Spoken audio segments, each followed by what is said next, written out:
Okay, we're doing it again. Doing a little private, intimate storytelling situation.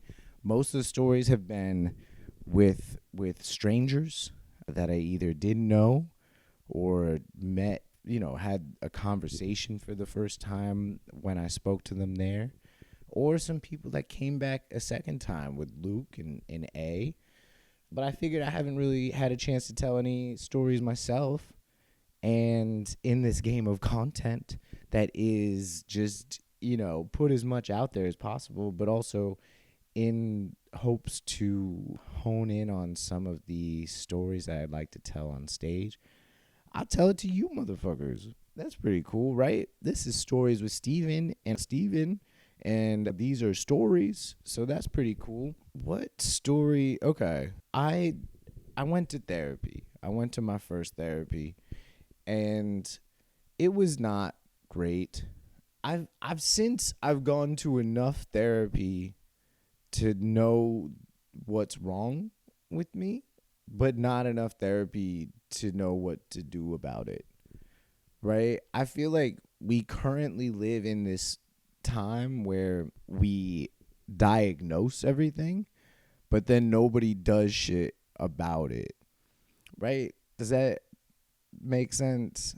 Like, I know I have like really bad ADD, and as I've got older, I've got better about having that be a thing that allows me to do multiple projects at a time and just kind of like ride the wave as I keep on getting very badly distracted.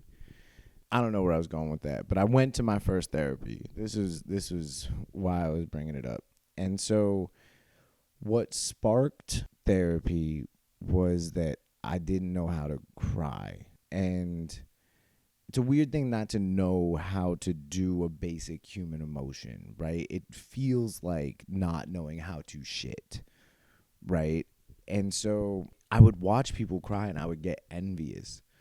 I was like, oh, that looks so nice. Like, I can feel this pressure of like, now is when the tears are supposed to come. And I think it comes from a couple different things. I think some of it comes from, growing up with I'll give you something to cry about upbringing. And for those of you that don't know what I'm talking about, that's awesome. That's awesome. But I think that most little boys, at least like my age, I'm 34, can associate or can relate with the idea of being told, I will give you something to cry about if you don't shut up, right? And then it got stronger and stronger as you started doing sports and you got to be tough and all that sort of stuff. But then I started having friends die at an alarming rate, right? And so first friend was murdered in 7th grade, and then I started giving eulogies to everybody. So in total, there was about 25 friends that died, most of it opioids, some suicide, and some killed in duties sprinkled in there. And so I always gave the eulogies. I was giving eulogies so much that I was giving eulogies for people that I'd never met before. I gave a eulogy for my friend's grandfather one time, and because he was a wreck, right? And he's last second, he's like, yo, can you give the eulogy? Which I'd never met this dude. And this was also how I found out that my friend was dyslexic. And so because he gives me his notes that I'm supposed to be reading the eulogy, and I realized like, oh, this motherfucker is illiterate, right? I was like, that's how I found out that I couldn't make out anything that he wrote in his notes, but he was just grieving so much that he just gave it to me without any explanation. So I had to wing the eulogy for somebody else's grandfather. I was giving eulogies to people that I'd like never really met. I was giving eulogies for people that, are we going to be able to get that fucking beeping noise out? I think we'll figure it out. Well, it's like, how much do you need to really back up? How much do you really need to back up? Sometimes I'm like, why do you have a podcast studio? It seems like such a waste of time. And then I try to record something in my living room, and then there's just a fucking truck that goes back. And it's like, not every truck needs a backup sound, Just fucking look. That's now they're backing up just to spite me. And what sucks is I know that there's a good chance that you guys won't even be able to hear the backing up, and then the story was interrupted for no reason at all. Also, I've never really done this podcast thing by myself, and it is tough to now try to get back on track and remember what I was talking about. Oh, giving eulogies, right? And so I gave my first eulogy in 7th grade, and I didn't really catch my groove until I was like 19, 20, but I was good. I was killing it at the eulogy game, but partially it was because just everybody else was loaded on heroin, and it's just a one-eyed man is king in the land of the blind. It's the same, but with not being on heroin.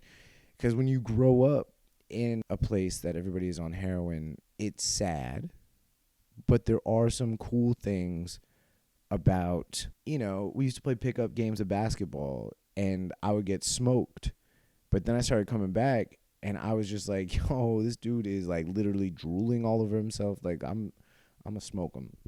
What am I? Giving eulogies.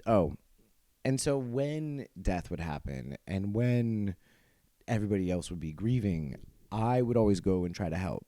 I would give the eulogies because in my head that was like a way to give some sort of reprieve to the audience, right? I had a format for all of my eulogies. I had a word template, and what you do is you tell a story about the person that passed away.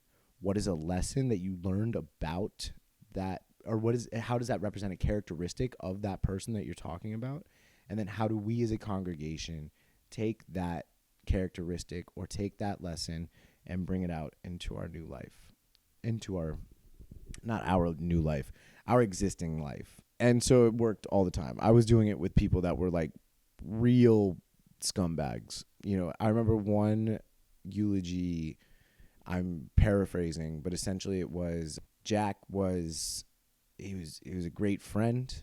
One time we were at a party and somebody accidentally grabbed my beer and Jack punched him and knocked him out cold. And that really shows how loyal and protective Jack was for his friends. So be like Jack. Be protective to your friends, right? I was able to isolate the smallest snippet of his life because all he did was punch people in the face, and he was constantly getting in fights. And one time he asked me to pick him up for a party, and so we go and we drive like probably 10 miles or so, and we get into this neighborhood, and he's like, oh, the party's right here, and it's pitch black. And I was like, I don't see a party. And he's like, just slow down.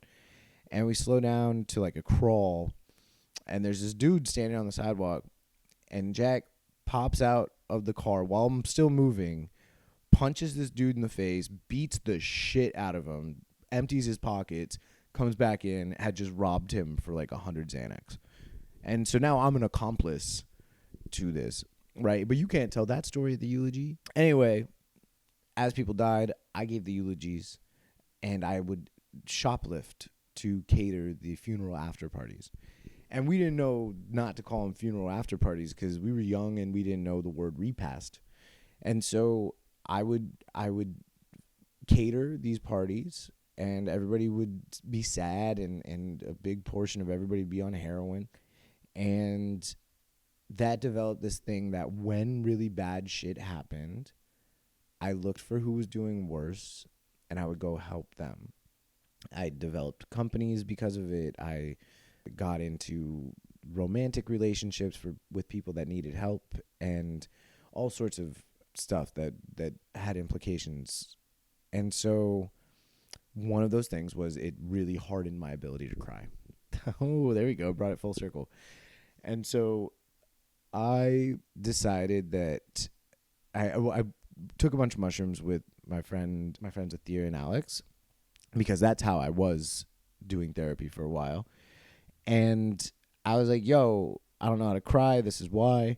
And they're like, yo, you should really go to therapy. And actually, you know what? I think I'm just going to end that episode because I think I've talked through a solid amount, and we're at 11 minutes, and that's how long the episodes typically are. And this story is so much longer than that.